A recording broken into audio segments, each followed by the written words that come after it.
mo na mamamatay ka bukas, eh bakit hindi pa ngayon? Medyo blunt, di ba? Pero isipin mo, lahat naman tayo may expiry date. The only question is, ready ka na ba? Alam mo ba na karamihan ng mga Pilipino ay walang life insurance? Hindi dahil ayaw nila, kundi kasi iniisip nila, bata pa ako. Wala pa akong budget or next time na lang. Eh paano kung biglang mawala ang breadwinner? O biglang may mangyari sa'yo?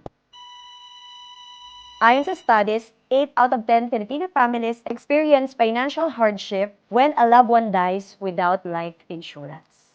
Lalo na kapag may utang, may anak na pinapaaral, o magulang na umaasa sa iyo. Life insurance is not for you. It's for the people you leave behind.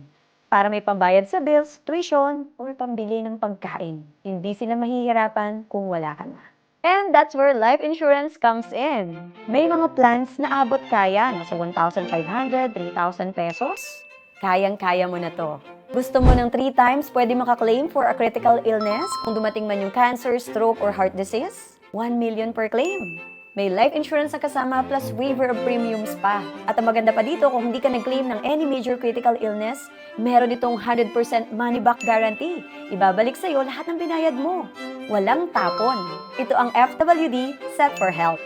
Sabi nga nila, it's better to have it and not need it than to need it and not have it. Life insurance is the last love letter you'll ever live. So habang buhay ka pa at healthy ka pa, mag-message ka na sa akin and I'll help you choose the right plan for you. Protect your future, protect your family. This is your reminder, love is spelled as T-I-M-E and P-R-E-P-A-R-E-D. Time and prepare. My name is Peach Abashal, your finance friend. If you'd like this kind of content, follow me and share this video para makatulong tayo sa marami pang Filipino.